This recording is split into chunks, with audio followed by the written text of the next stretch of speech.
So, hello friends, this is Om Gupta and I am trying to I will try to explain you today the first chapter of Flamingo, class 12th, the last lesson. And with this, we will go with the chapter, first para reading, then explanation, and as on. Like we will read the para, we will come on with the explanation. With this, we will continue. And also this is my first channel obviously, and it's my first day, first chapter of explanation. Please, if you have any doubt regarding my explanation or any issue, just give it in the comment box. And at the last, as a ritual of YouTube, I will obviously ask you to like, subscribe and share. So let's start. Okay, let's start with the author's name, and it's a bit about him. The last lesson. The chapter's name is The Last Lesson. Its author is Alphonse Daudet. He was born in 1840, died in 1897, was a French novelist and short story writer. The Last Lesson is the set in the days of the Franco-Prussian War 1870-1871, in which France was defeated by Prussia, led by Bismarck. Prussia then consisted of the nations of Germany, Poland and parts of Austria, and the story, the French districts of Alsace and Lorraine have passed into Prussian hands, and it's written like read the story to find out what effect this had on the life at school. So it's anecdotal account. It's written by Alphonse Daudet, his writer, and he has explained his experience during of his school days during the timing of Franco-Prussian War, where France was defeated, and what the changes they had to experience during their school life. And we should start. And one more thing, why in CBSE it's not compulsory, it's not there like about the author, it won't come in examination. About the author, they will not ask a direct question about the author in the examination, CBSE board examination. But if you write the name of Alphonse Daudet, like if I ask you what was the teachings of Mahatma Gandhi, you would say what were the teachings of Mahatma Gandhi or preaching of Mahatma Gandhi. You would say like he always said, gave the message of ahimsa and satya, truth and non-violence. It's good, you will get marks. And if you write it like this, like according to a writer name, according to XYZ, whoever it is, like let us take Mr. X. According to Mr. X, ahimsa and satya. Now it is more impressive, like your answer has become impressive towards the examiner. Examiner reads it like according to Mr. X, Mahatma Gandhi's preaching or teaching or message were ahimsa and truth, satya and ahimsa, truth and non-violence. Then it sounds good, it looks good. And if also you don't write, it doesn't make a difference, you will get your marks. But if you write it, it looks good, like an impression has made in his mind, and then he would check the copy, the rest of the answer sheet accordingly. Let's start the topic. I started for school very late that morning and was in great dread of a scolding, especially because M. Hamel had said that he would question us on participles, and I did not know the first word about them. For a moment, I thought of running away and spending the day out of doors. It was so warm, so bright. The birds were chirping at the edge of the woods and in the open field back of the sawmill. The Persian soldiers were drilling. It was all much more tempting than the rule of participles, but I had the strength to resist and hurried off to the school. Okay. The author had said here like he was late for the school that morning. He was rushing towards that, and he was also dread. Here dread means afraid of the scolding. Dread, afraid. He was very much afraid, great dread, very much afraid of the scolding, especially because M. Hamel. And make a note, like M. Hamel is the French language teacher of the boy Franz. The student here is Franz. Franz. because M. Hamel had said that he would question us on participles. He was going to question them on participles, and author was very weak in French language. He didn't knew a word about participles or grammar or French, nothing. So he was very much afraid, like if he go to school, their questions would be arisen, like question, the teacher would ask him question and he would be afraid, like I don't know the answer, I would get scoldings, beatings, like we all get in the school. And then, for a moment I thought of running away and spending the day out of the doors. Here it's a meaning, like everyone, here it's a meaning, like for a moment I thought of running away and spending the day out of doors. Here it means he was not running away, he was not running, he was thinking of bunking the school. If we go with the literal meaning, he has thought like he would run away anywhere and he would spend time out of the doors. Out of the doors, outside of the house, outside of the school, out of the doors. Here it means he would planning of bunking. Like anyone, like तुमने किया होगा, कभी मैंने किया है, मैंने तो एक बार किया है, बहुत भुगता भी उसके लिए, छोड़ो, तुमने भी किया है, कभी किया होगा, एक्सक्यूज मी. तो बंकिंग, कभी डर जाते हैं, कभी मूड नहीं हो रहा स्कूल करने, बट ही वॉज अफ्रेड, वो डर गया था, वो डर गए थे, तो इसलिए वो सोचे कि आज बंक करते हैं. चलो, अब वो वेदर एक्सप्लेन कर रहे हैं बाहर का, अगर बंक करेंगे तो बाहर का वेदर भी अच्छा होना चाहिए. कड़ी धूप होगी, बारिश होगी, तुम बंक करोगे? नहीं करोगे ना. It has to be pleasant weather. Now let's read. It was so warm so bright. ये फ्रेज है, it was so warm so bright. इधर इसका अगर वर्ड मीनिंग पकड़ोगे तो सो वार्म मतलब बहुत गर्म, सो ब्राइट मतलब बहुत, मतलब लाइटनेस, ब्राइटनेस, फोन में बढ़ाते हो ब्राइटनेस, वही ब्राइट. तो सो वार्म सो ब्राइट, लेकिन इसका रियल मीनिंग है सो वार्म सो ब्राइट मतलब इट वॉज प्लीजेंट, लाइक ठीक ठीक रोशनी थी, लाइक इट्स स्प्रिंग, स्प्रिंग या ऑटम बोल सकते हो. प्लीजेंट वेदर होता है, ज्यादा गर्मी नहीं, ज्यादा ठंड नहीं, अच्छा वेदर, अच्छा धूप अच्छे से पड़ रही है, धूप अच्छा हल्का धूप है, ज्यादा चुभने वाला धूप नहीं है. और सो ब्राइट तो बता दिया, सो वार्म मतलब ज्यादा गर्म नहीं, ज्यादा ठंडा नहीं, ठीक. तो it was a pleasant weather. Spring या ऑटम सब पकड़ सकते हो, अगर वेदर पकड़ोगे लाइक समर विंटर होता है सब, उसे पकड़ोगे तो स्प्रिंग या ऑटम पकड़ सकते हो इसको. आगे, the birds were chirping at the edge of the woods. अब इधर बर्ड्स वेयर चिरपिंग, तो हमको मतलब पता है बर्ड्स चेंची कर रहे थे, अपना आवाज निकाल रहे थे. At the edge of the woods, इधर एज ऑफ द वुड्स मतलब बाहर, आउट ऑफ द जंगल. जंगल के अंदर कुछ दिखता है? नहीं दिखता ना. एज ऑफ द वुड्स मतलब वुड्स के पूरे कॉर्नर में, एज में अगर वर्ड से जाएंगे तो इसका एक्चुअल मीनिंग है एज ऑफ द वुड्स मतलब बाहर, जंगल के बाहर, out of the forest. And in the open field back of saw mill. Open field back मतलब एक पूरा भरा मतलब खुला मैदान. सॉ मील, सॉ मील मतलब जहां लकड़ियां काटी जाती हैं, लकड़ियां काट के रखे जाती हैं, उसे कहते हैं saw mill. Open back field of saw mill. The Persian soldiers were drilling. हम पढ़े थे स्टार्टिंग में ऑथर के, अबाउट द ऑथर में, कि स्टोरी किस पे है? फ्रैंको पर्शियन वॉर पे. फ्रांस हार चुका है, Persia was the capital of Germany. तो पर्शियन सोल्जर्स, तो फ्रांस हार चुका, तो फ्रेंच सोल्जर्स तो होंगे नहीं, तो पर्शियन सोल्जर्स ड्रिलिंग कर रहे थे. दे ड्रिल करते ना, मार्च करते हैं ऐसे, धूम लेफ्ट राइट करते हो. रिपब्लिक डे पे, इंडिपेंडेंस डे पे वही करते हैं, वही ड्रिलिंग कर रहे थे. चेक भी करते हैं शायद वो, व्हाटएवर तुम्हारा पर्सपेक्टिव है तुम उसको कैसे लोगे, बट ड्रिलिंग का मतलब है दे वर मार्चिंग, वो मार्च कर रहे थे उस फील्ड में. It was all much more tempting than the rule for participles, but I had the strength to resist and hurried off to school. It was all more tempting, ये और ज्यादा क्या कहते हैं, अच्छा था. टेम्पटिंग मतलब क्या था? टेम्पटेशन. खाते हो टेम्पटेशन चॉकलेट खाते हो ना? टेम्पटिंग का मतलब यहाँ पे एक्साइटिंग, बहुत एक्साइटिंग था. Then the rule of participle से तो बहुत ज्यादा एक्साइटिंग था. It was way more exciting, but still then author बोल रहे हैं मेरे पास रेजिस्ट करने का पावर था कि मैं वो बोरियत को भी झेल सकता हूं. I can handle that. The class of participles, rule of participles, वो उससे थोड़ा कम इंटरेस्टिंग है, but still then I can resist, मैं कर सकता हूं. रेजिस्टेंस है उनमें, हिंदी में नहीं पता. Okay. And hurried off to school. उसके बाद वो सोचे ऐसा, फिर उसके बाद अपने स्कूल की तरफ निकल लिए. तो इतना जो वो सब सोचे, इतना वेदर एक्सप्लेन किए, तो वो स्कूल से बंकिंग के लिए किए, बट एट लास्ट वो सोचे कि बंक नहीं करना है, मुझे स्कूल जाना है. ओके. सेकेंड पैराग्राफ पढ़ते हैं पहले. When I passed the town hall, there was a crowd in front of the bulletin board.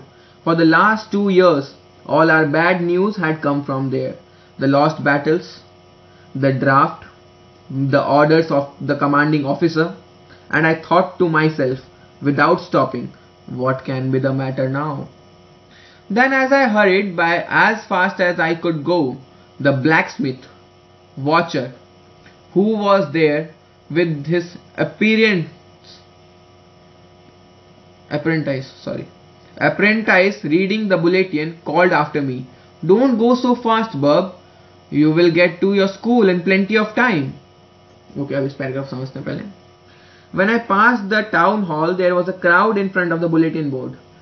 Town hall यहाँ पे मतलब एक ऑफिस, मेन ऑफिस, शहर का मेन ऑफिस, जो भी जहाँ रहते हैं उनका एक टाउन हॉल होता है ना. एक शहर में, भद्रक में रहते हैं हम भद्रक में रहते हैं. भद्रक में एक टाउन हॉल है, वहाँ पे सारा कुछ भी मेन फंक्शन हो से कुछ भी से वहीं होता है. टाउन हॉल मतलब मेन सेंटर है वो पूरे भद्रक का, तो मेन है टाउन हॉल. उधर का टाउन हॉल मतलब it's the main place, office, main office of the whole town. उसके सामने एक बुलेटिन बोर्ड लगा है. हमारे स्कूल में लगते हैं, स्कूल में नोटिस बोर्ड लगते हैं, नोटिस लगते हैं. सारा कुछ भी कंपटीशन हो, कुछ भी न्यूज हो तो नोटिस बोर्ड लगा देते हैं स्कूल वाले, हम पढ़ते हैं उसको. वही नोटिस बोर्ड की तरह bulletin board. For the last 2 years all our bad news has come from there. 2 साल हो गए, वो जो वॉर चल रहा था वो बहुत साल हो गए. वॉर कितना साल चला? 1870 to 1871. तो वो 1870 और 1871 दोनों को मिला के बोल रहे हैं, तो 2 साल, 70, 71. वो 2 साल हो गए. जितनी बुरी खबर आनी थी सब वहीं से आई. वो बुलेटिन बोर्ड में जितना बुरा खबर होगा, जो भी न्यूज होगा, तो वो बुलेटिन बोर्ड पे लगता था. जैसे अगर वो हार गए बैटल, तो एक नोटिस आता था कि बैटल हार चुके हैं. कमांडिंग ऑफ मतलब कैपिटल से एक नोटिस आता होगा, वो हार चुके तो वो लगा देते थे उसमें बुलेटिन बोर्ड पे. तो वो एक बुरा खबर, तो वो वहीं से आया बुलेटिन बोर्ड से. तो वो बोल रहे हैं कि लास्ट 2 साल से सारी बुरी खबर हमें वहीं से मिली है. Okay.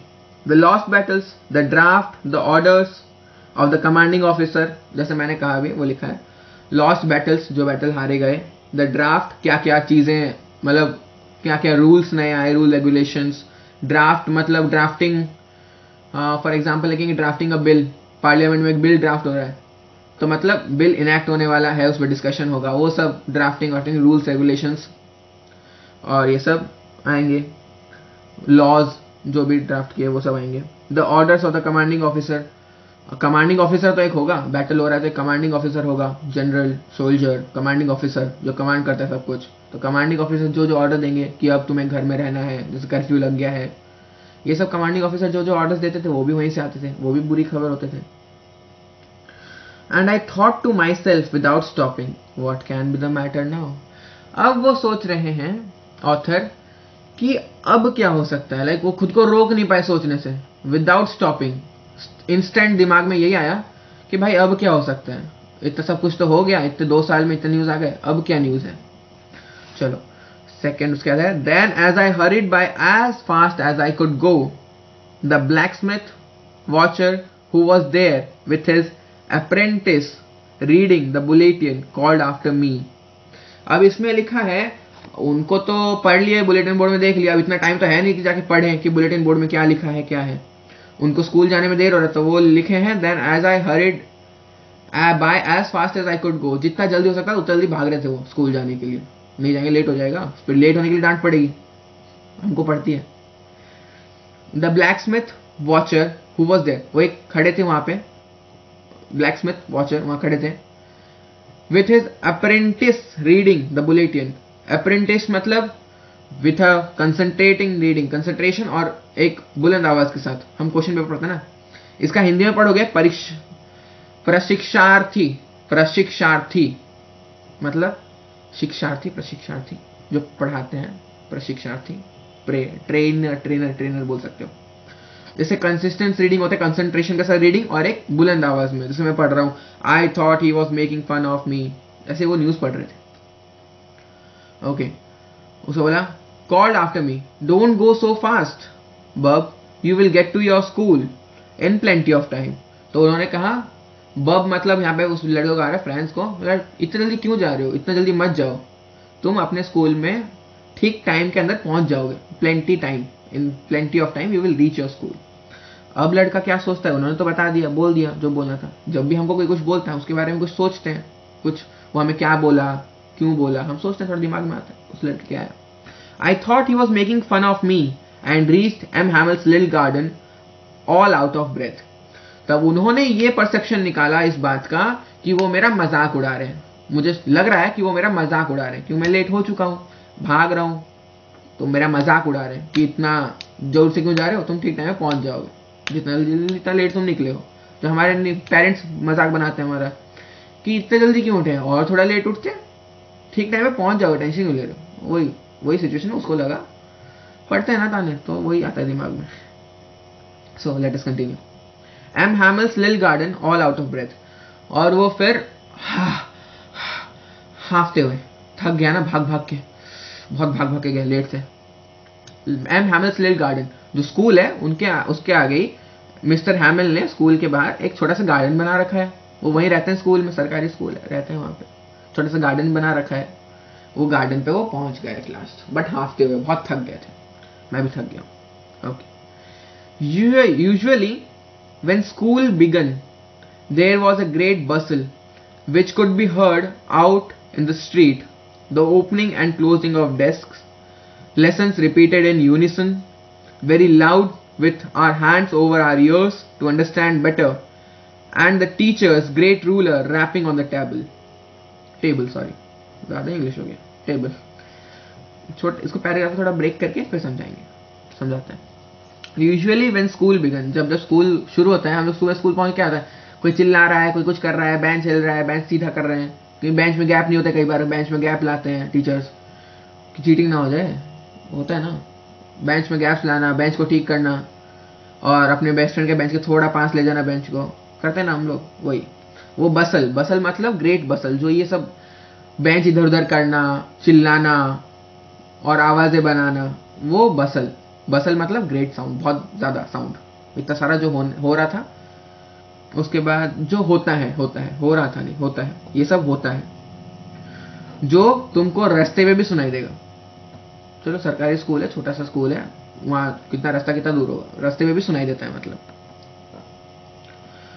The opening and closing of desk, lessons repeated in unison.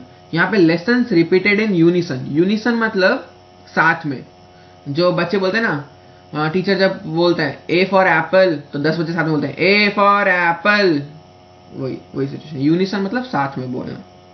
Very loud, unison very loud, सब सुनाई देता है बात, very loud. With our hands over our ears to understand better, and the teacher's great ruler rapping on the table. अब unison हो रहा है, इतना जोर से सब चिल्ला के बच्चे पढ़ रहे हैं, छोटे बच्चे, A for apple, B for ball, जो पढ़ रहे हैं।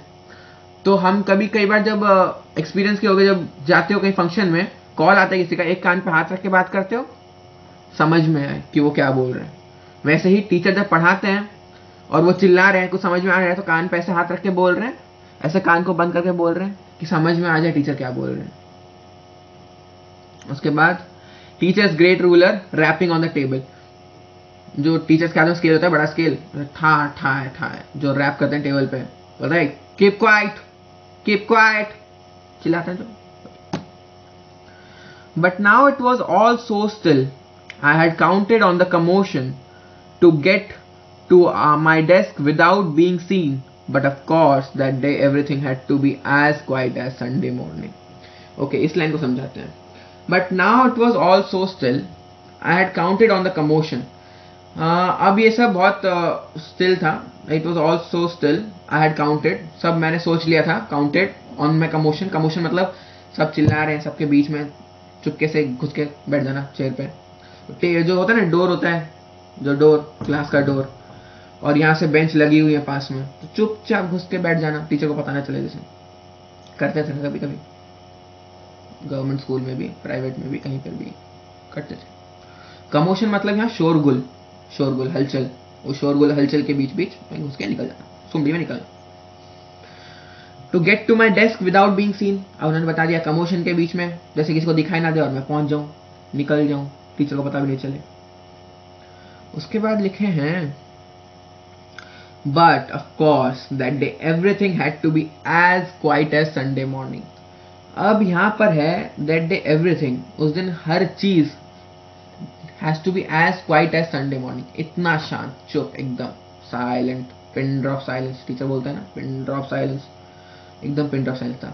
यूनिसन नहीं था, बसल नहीं था, टीचर का रैपिंग नहीं था, कुछ नहीं था, सब शांत. As quiet as Sunday morning. या संडे मॉर्निंग का हम दो मतलब निकाल सकते हैं. मैंने जितना निकाला है बच्चे और निकाल सकते हैं. संडे मॉर्निंग का पहला मतलब निकालेंगे तो ये होता है, संडे मॉर्निंग एक्चुअली अगर आप जाओगे, क्रिश्चियन लोग संडे को सुबह चर्च जाते हैं, और संडे मॉर्निंग का सुबह का चर्च प्रेयर्स वेरी साइलेंट, पूरा शांत होता है. संडे मॉर्निंग का चर्च जाओगे Sunday morning, it will be very silent. तो उन्होंने कंपेयर किया कि संडे मॉर्निंग को कंपेयर कर दिया कि संडे मॉर्निंग में चर्च जैसे शांत रहता है वैसा ही शांत था पूरा उस दिन school. It has to be as quiet as that. और दूसरा मीनिंग मैंने जो निकाला वो ये हो सकता है कि संडे को स्कूल में कोई आता है नहीं. संडे को पूरा शांत रहता है स्कूल. कोई स्कूल आता है क्या संडे को? नहीं आता. टीचर्स नहीं आते, बच्चे नहीं आते, अटेंडेंस नहीं आते, तो स्कूल पूरा शांत रहता है, कोई नहीं होता वहाँ पे. तो मैंने इसका ये मीनिंग ये निकाला है कि Sunday morning as quiet as Sunday morning. Sunday को कोई स्कूल आता नहीं तो it was as quiet as Sunday morning, पूरा शांत, कोई आवाज नहीं. ये दोनों में से कोई सा मीनिंग आप ऑप्ट कर सकते हो, या फिर आप खुद का कुछ क्रिएटिवनेस डाल सकते हो, खुद का कुछ क्रिएटिव थिंकिंग लाकर संडे मॉर्निंग का एक और मतलब निकाल सकते हो जो रिलेट करता हो. लेकिन जैसे मेरे दोनों मीनिंग रिलेट करते हैं. संडे को सुबह चर्च में very silence, second meaning Sunday को कोई स्कूल नहीं आता तो वेरी साइलेंट. तो ऐसा कुछ आप निकाल सकते हो क्रिएटिवनेस, बिकॉज सीबीएसई आपको हमेशा अप्रिशिएट करता है योर क्रिएटिवनेस की वजह से. सीबीएसई आप एग्जाम में अपना क्रिएटिव टच देते हैं, राइटिंग्स में, आंसर्स में, तो सीबीएसई अप्रिशिएट करता है. सो कोई गलती नहीं होगा, लेकिन it has to be appropriate, relevant होना चाहिए थोड़ा सा. ओके, आगे बढ़ते हैं. Through the window, I saw my classmates already in their places, and I am Hamill walking up and down with his terrible iron ruler under his arm. I had to open the door and go in before everybody. You can imagine how I blushed and how frightened I was. Okay. अब यहाँ पर यहाँ पर मतलब है through the window I saw my classmates. खिड़की होता है ना क्लासेस का, जब जाते हैं कॉरिडोर से खिड़की दिखता है. खिड़की से देख रहा था कि सारे दोस्त बैठ चुके थे अपने अपने जगह पे. तो अब तो और डेंजर हो गया, सब हलचल कर रहे होते, चिल्ला रहे गुल्ला रहे, तो हम बीच में से निकल जाते हैं. अब तो लेकिन सब चुपचाप अपने अपनी जगह पे बैठे हैं. और एम हैमिल जो उनके टीचर हैं, वॉकिंग अप एंड डाउन. वहाँ पे टीचर के लिए टेबल होता है ना, टीचर के लिए टेबल होता है, बच्चे का रोज होते हैं. वो टेबल के सामने पीछे जहाँ पे आप प्रेडिक्ट करो, सामने मेरे प्रेडिक्शन है, सामने टेबल के सामने ऊपर नीचे चल रहे थे. अप एंड डाउन मतलब आगे पीछे, लाइक जाना फिर आना. With his terrible iron ruler, लोहे का स्केल अंडर हिज आर्म, मतलब मारूंगा ऐसा वाला. तो हमेशा दबा कर रहे थे, बच्चे डर रहे थे कि मारेगा निकाल के.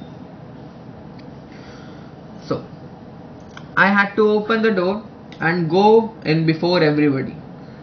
मुझे तो डोर खोलना पड़ा. स्कूल पहुंच गए, स्कूल से वापस तो जा नहीं सकता, क्लास रूम का डोर खोलना पड़ेगा, सबके सामने से जाना पड़ेगा. सब तो देख ही लेंगे जाऊंगा तो, क्योंकि सब तो शांत बैठे हैं, कोई कुछ चिल्ला विल्ला नहीं रहा है. तो चले गए अंदर, गेट खोले, अंदर गए सबके सामने से. You can imagine how I blushed and how frightened I was. अब इधर दो चीजें, ब्लश का मतलब खुश होना, ब्लश कर रहे हैं, और फ्राइटेंड का मतलब डरना, डर लग रहा है, क्या होगा, डर लग रहा है बस. अब ये दोनों एक अलग अलग फीलिंग्स हैं, ब्लश और फ्राइटन. दोनों फीलिंग एक साथ कैसे आए? अब देखो, इसके मैंने दो मीनिंग्स हैं, how I blushed and how frightened I was. How I blushed का मतलब ये निकाल सकते हैं हम लोग कि टीचर को देखते हैं थोड़ा खुश दिखना पड़ता है. टीचर देखते हैं मन में जो भी चल रहा हो टीचर के बारे में, that's a different thing. But teacher को देखते हैं, yes ma'am, good afternoon sir, मन में डर लग रहा है, आज फ्रेंच के ऊपर क्वेश्चन, आज ये सब पार्टिसिपल्स के ऊपर क्वेश्चन पूछेंगे सर, डर लग रहा है, बस चल रहे, थोड़ा ब्लश कर रहा हूँ. Hi sir, good morning sir, good morning sir. फिर और इसका सेकंड मीनिंग ये हो सकता है, how I, you can imagine how I blushed and I frightened I was sorry. इसका सेकंड मीनिंग हम ये निकाल सकते हैं कि उनके फेस का कोई एक्सप्रेशन का ठिकाना नहीं था, डरे हुए थे, चौंक भी गए थे कि सब शांत कैसे हैं. एम हैमिल से डर रखे थे, रूलर भी था, पार्टिसिपल्स में क्वेश्चंस भी पूछने वाले थे, तो वो क्या करें, ब्लश करें, फ्राइटेंड हो, डरें, सरप्राइज हो, तो it was a confused expression, confuse हो गए थे पूरा। तो ये सेकंड मीनिंग है जो आप प्रेडिक्ट करो। और मैंने जैसे पहले कहा प्रेडिक्शन, क्रिएटिवनेस आप डाल सकते हो अपना, but it has to be relevant. मैं बार बार बोल रहा हूँ, it has to be relevant. जैसे रेलिवेंट नहीं हुआ तो सीबीएसई ऑब्वियसली उसको नहीं लेगा, it has to be relevant. But nothing happened, and Hamil saw me and said very kindly, "Go to your place quickly, little Franz. We were beginning without you." अब यहाँ पर वो तो डर रखा था but nothing happened. वो बोला कुछ नहीं हुआ, nothing happened. And Hamil saw me and said very kindly. जो टीचर हमेशा देख के चिल्लाता है, गाल देता है, वो देख के बोल रहा है बहुत काइंडली, बहुत शांति से, प्यार से बोल रहा है, "Oh my little Franz, go to your seat quickly. We were going to क्या we were beginning without you."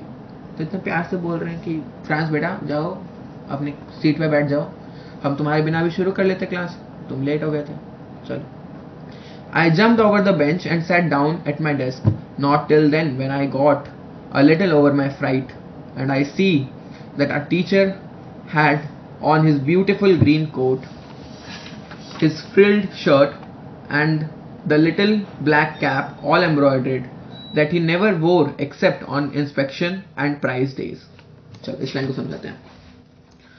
I jumped over the bench. तो डर तो लग रहा था, बट टीचर ने थोड़ा लिबर्टी दे दिया, लिबर्टी दे दिया कि जाओ बैठ जाओ, तो भाग के गए और बैठ गया। अगर धीरे और करेंगे तो मन में डर है कि कहीं पीछे से कुछ बोले तो नहीं, डांटे नहीं, मारे नहीं रूलर से, तो भाग के बैठ गए अपनी जगह पे। और उसके बाद नॉट टिल देन, तब तक, टिल देन हम कहाँ थे, हाँ, not till then when I had got a little over my fright did I see that our teacher had on his beautiful green coat.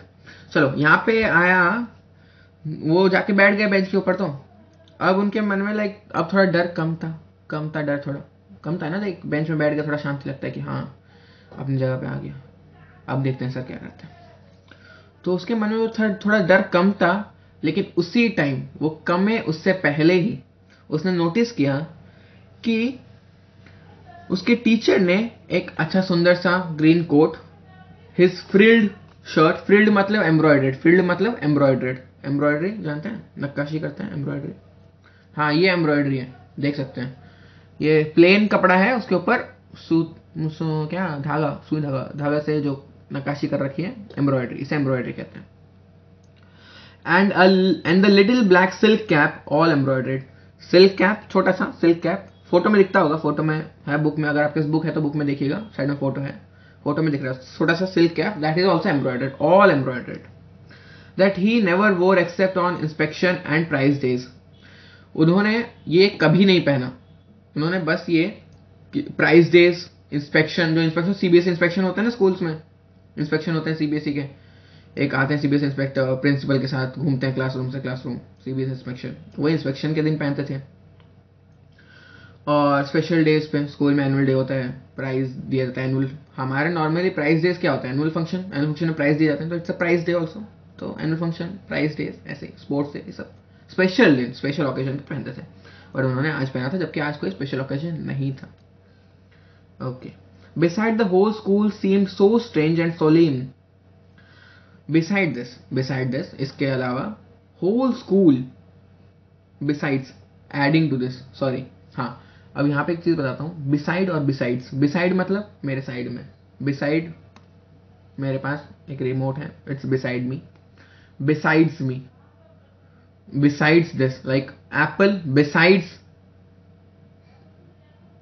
AP फिज, जो भी, एप्पल बिसाइड्स एपी फिज, मतलब एप्पल और AP fizz, apple beside AP fizz, apple के पास AP fizz, besides, अब यहाँ लिखा है besides the whole school, besides मतलब एडिंग टू दिस, उनके ड्रेस सारा स्ट्रेंज चीज को ऐड करते हुए, अब वो एक और चीज ऐड कर रहे हैं, that the whole school seemed so strange, बहुत स्ट्रेंज दिख रहा था, हर दिन नॉर्मल होता है, आज बहुत एबनॉर्मल था स्कूल, हमने पढ़ा कि क्यों एबनॉर्मल था, साउंड नहीं था, टीचर ने भी अलग ड्रेस पहन रखे थे, जो कभी नहीं पहनते वो स्पेशल डेज में पहनते हैं, और टीचर भी बहुत काइंड हो रखे थे, जबकि वो हमेशा बहुत इरिटेटेड रहते हैं, चिल्लाते हैं, बहुत काइंड हो रखे थे। एंड सोलेम मतलब बहुत सीरियस था, पूरा school serious, environment was very serious, like क्या होने वाला है, वो सीरियसनेस था। मस्ती मजाक नहीं जो हम अभी करते हैं बीच में बात करते करते, वो मस्ती मजाक नहीं, बट बिल्कुल सीरियस, एकदम सीरियस होने वाला है कुछ बहुत serious, very serious. But the thing that surprised me most was were always empty. Sorry, sorry. But the thing that surprised me most was to see on the back benches that were always empty, the village people sitting quietly like ourselves, old Hosser with his three-cornered hat, the former mayor, the former postmaster, and several others besides. अब यहाँ पे लिखा है, ये सब चीज तो देख लिया मैंने, ये तो स्ट्रेंज था ही, बट सबसे ज्यादा स्ट्राइक करता है ना कुछ, लाइक हम लोग सब कुछ देख लिए, एक हम गए हैं मॉल में सब कुछ देख लिए, बट एक चीज तो हमको बहुत स्ट्राइक कर जाता है.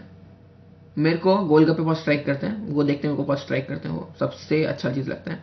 वहां सब कुछ स्ट्रेंज था, तो उनको सबसे स्ट्रेंज कुछ तो लगे, सबसे ज्यादा स्ट्रेंज. सबसे स्ट्रेंज को ये लगा कि हमेशा बैक बेंच खाली रहते हैं. हमारे स्कूल में कभी नहीं रहते थे बैक बेंच खाली, बता रहा हूँ. पर उनके स्कूल में बैक बेंच जो हमेशा खाली रहते थे, वहां आज सारे विलेजर्स बैठे थे. कौन कौन बैठा था अब ये पढ़ते हैं. Old Hauser with his three cornered hat, त्रिकोण, पायरेट हैट होगा, पायरेट शायद, पायरेट हैट, त्रिकोण, three cornered hat. The former mayor, वो डिस्ट्रिक्ट के, एल्सिस डिस्ट्रिक्ट का नाम हम स्टार्टिंग में पढ़ते हैं, एल्सिस याद रखना, उस डिस्ट्रिक्ट में स्कूल है एल्सिस. एल्सिस के mayor, the former post master, जो पहले पोस्ट मास्टर थे, एंड सेवरल अदर्स बिसाइड्स, इनके साथ बहुत सारे और कई. एवरीबडी लुक्ड सैड, सब लोग बहुत उदास थे, like no jolly face around, everyone was like very dull. And Hauser, ये नाम है उनका, ओल्ड हॉसर, हॉसर उनका नाम है, मतलब बोर है, old Hauser, had brought an old primer thumbed at the edges, and he held it open on his knees with his great spectacles lying across the pages. अब यहाँ पे वो बोल रहे हैं कि हॉसर जो थे, ओल्ड हॉसर, वो एक प्राइमर लाए थे, old primer. Primer is the book of French alphabets, a book of alphabet, French alphabet, old book, old primer, old book, बहुत पुराना बुक था. थम्ड एट द एजेस, बहुत मतलब निशान होता है ना, निशान हो रखे हैं, थम्ड है, थम के निशान है, सब बहुत बहुत पुराना था, लाइक प्रिमिटिव लुक था उसका, बहुत पुराना. And he held it open on his knees, अपने नीज, लैप्स पे, नीज पे उन्होंने खोला. He open the book on his knees with his great spectacles lying across the pages. Book खोल रखे थे, प्राइमर खोल रखा है, अपना चश्मा खोला, जैसे ये चश्मा पहन रखा है मैंने, ये मेरा ओल्ड प्राइमर है, मैंने प्राइमर खोल रखा अपने नीज के ऊपर, चश्मा खोला है, और चश्मा पेजेस के अक्रॉस लाइक ऐसे रखा है. दिस इज द थिंग, ऐसे रखा है, lying across the pages. चलो आज बहुत लंबा हो गया, 30 मिनट से ज्यादा हो गया. पहले पार्ट में इतने पढ़ते हैं, दूसरा पार्ट मैं डाल दूंगा जल्दी चैनल पे, तो ध्यान से पढ़ो, समझो, कुछ भी डाउट हो तो पूछना, कुछ भी वर्ड्स समझ में नहीं आ रहे तो कमेंट बॉक्स में डालना. I will reply to all, सारे डाउट्स को रिप्लाई करूंगा. एंड नेक्स्ट वीडियो डालता हूँ, एक दिन में डालता हूँ, तब तक तो ये समझो, डालता हूँ नेक्स्ट वीडियो. और चलो, एक रिचुअल है, मैंने कहा था स्टार्टिंग में रिचुअल करते हैं. So guys, my friends, please do subscribe, like and share my video for your friends benefit. चलो मैं ऐसे नहीं बोलूंगा, I will take it a different way. सुनो, सब्सक्राइब करना, लाइक भी करना, शेयर भी करना. शेयर करना दोस्तों के साथ जिसको समझ में नहीं आ रहा चैप्टर, और मेरा पॉपुलैरिटी बढ़ाने के लिए थोड़ा शेयर कर देना. ऐसी कोई बात नहीं है, शेयर करना, जिसको जरूरत हो उसको शेयर करना. सब्सक्राइब करना, जैसे तुमको जब भी मैं कोई नया वीडियो डालूं तुमको पहुंच जाए वो वीडियो, साथ साथ नोटिफिकेशन भी ऑन कर देना, जिससे तुमको वीडियो जल्दी पहुंच जाए, समझ जाओगे. और लाइक कर देना अगर अच्छा लगे, अच्छा नहीं लगे तो डिसलाइक भी कर देना, और लिख देना क्यों डिसलाइक किया, कमेंट बॉक्स में लिख देना, ठीक है, जैसे मैं समझ जाऊँ कि मेरी क्या गलती है. वीडियो और लंबा हो रहा है तो बाय, राम राम, जय श्री राम. चलिए रखते हैं, बाय.